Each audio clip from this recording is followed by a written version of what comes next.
임기의 절반을 채웠습니다. 이제 하산길에 올랐습니다.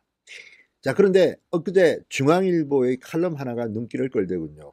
박재현 논설위원이 쓴 칼럼입니다. 이 칼럼에 소개된 1화, 노태우 전 대통령이 자신을 조사하러 온 검사에게 했다는 그 말을 들으면서 문재인 정권이 볼셰비키의 지침을 지금 따르고 있는 건가, 이런 생각을 해보게 됐습니다. 일단 박 논설위원의 글이 워낙 위트가 있고 아주 흥미로웠습니다. 끝까지 쫙 읽게 만드는 건데, 이 박재현 논설위원의 글을 읽다 보니까 정말 문재인 정권이 볼셰비키의 지침을 그대로 따르고 있지는 않나, 이런 생각이 들 만큼 절묘하게 비슷한 구석이 있었습니다. 문재인 정권은 볼셰비키, 구소련, 공산당 흉내를 내는 걸까요? 따라하는 걸까요? 아니면 이게 정말 정치공학적으로 상당히 대중에게 먹혀들기 때문일까요? 조금 무섭다는 생각까지 들 만큼 지금 문재인 정권의 행보는 볼셰비키의 지침과 많이 닮아 있습니다. 무슨 내용일까요? 진성호의 직설 시작합니다. 방송에 앞서 아직 진성호 방송의 구독자가 아니신 분들은 붉은색 구독 버튼 눌러주십시오. 더 좋은 방송으로 보답하겠습니다. 박재현 논설위원은 이 칼럼에서 이 노태우 전 대통령이 서울구치소에 수감됐을 당시 조사를 위해 찾아온 검사들과 나눈 대화를 소개합니다. 이 대화를 보면 노태우 전 대통령이 물태우라는 별명과 달리 상당히 위트가 있다고 해야 되나요? 아무튼 여유가 있었습니다. 구치소에 갇혀 있으면서 자신을 조사하러 온 검사들한테 이런 농담을 건넸다는 것부터가 신기합니다. 자, 노태우 전 대통령이 검사들에게 이렇게 말했다고 합니다. 검사님, 공산주의 국가에서 지도자들이 어떻게 정치적 위기를 극복했는지 아십니까? 이렇게 물었다고 합니다. 차를 마시고 이제 여유가 있게 물은 건데요. 이렇게 답했다고 합니다. 고르바초프 소련 대통령과 정상회담 때 재밌는 얘기를 들었습니다. 고르바초프한테 들었다는 겁니다. 이 이야기를. 일종의 분위기 전환용으로 전설처럼 전해 내려오던 조크 아닌 조크를 했다고 합니다. 자, 전직 대통령으로서 헌정사상 처음으로 구속된 노태우 전 대통령. 물론 당시는 김영삼 정부를 향한 섭섭함의 산말이었습니다. 그렇지만 이 말을 듣고 있으면 문재인 정부가 생각납니다. 자, 볼셰비키 지도자들은 취임과 함께 세 개의 봉투를 받는다. 위기에 대비한 일종의 지침서죠. 첫째 봉투에는 이렇게 써 있다고 합니다. 전 정부에게 모든 책임을 돌려라. 이렇게 적혀 있다고 합니다. 세 개의 봉투를 받는데 첫 번째 봉투에 적힌 말은 전 정부에게 모든 책임을 돌려라. 자, 문재인 정부가 그동안 했던 거 보십시다. 자, 이 사람들은 자신들에게는 잘못이 없다. 경제 실적이 부진한 것은 박근혜 정부, 이명박 정부 때문이다. 20대가 정치적 불만을 갖게 된 것도 이명박 박근혜 정권 때 교육 문제다. 다 이런 걸 실질적으로 말한 사람들이 다 있습니다. 그냥 말하는 게 아닙니다. 내년도 전망이 흐린 것도 보수 정당인 한국당이 협조를 안 해주기 때문이다. 이거 다 지금 하고 있는 이야기들입니다. 볼셰비키의 첫 번째 지침을 잘 이해하고 있다고 생각할 수 있습니다. 전 정권의 책임을 돌리라. 경제가 엉망인 것도 다 이명박근혜 시절에 문제가 이제 나타나는 거다. 이런 말들을 합니다. 자, 두 번째 봉투 뭐라고 적혀있다고 합니까? 이렇게 물어보니까 노태우 전 대통령은 두 번째 봉투에 적힌 말을 이야기합니다. 두 번째 봉투는 뭐라고 적혔을까요? 언론을 탓하고 원망해라.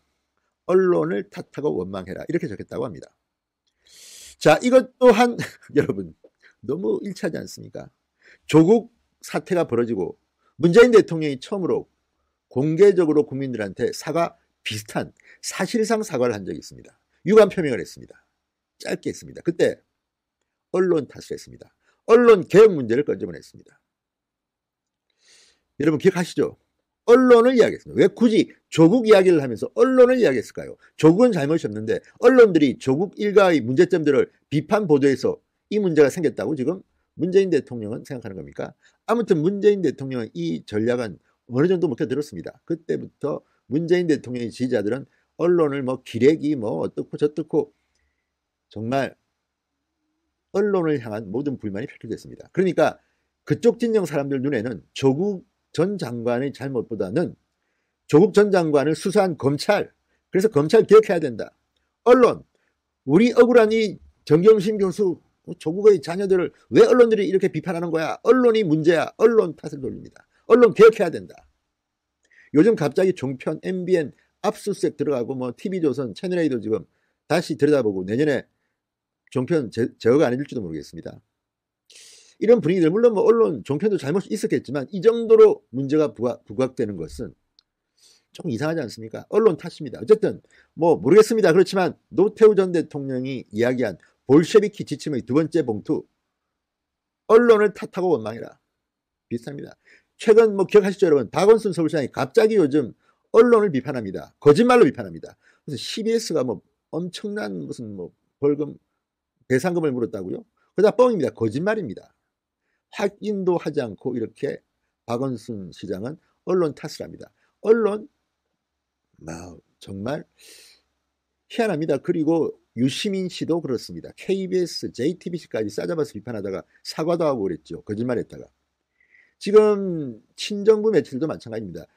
아니 권력을 비판하지 않고 권력을 비판하는, 언론을 비판하는 이 기현상, 이게 바로 볼셰비키의 두 번째 봉투와 닮아 있다는 생각은 저만의 생각일까요?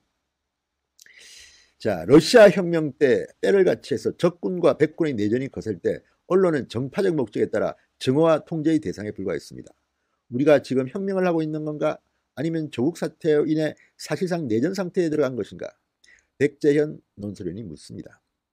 자, 언론 관련 대책이 법무부에서 이즘 발표된 것도 특이합니다.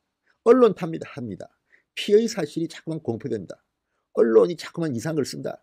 언론이 오보를 내면 검찰청 출입도 못하게 하겠다. 이런 규칙이 갑자기 부각되는 것은 왜일까요? 볼셰비키 지침과 상당히 닮았습니다.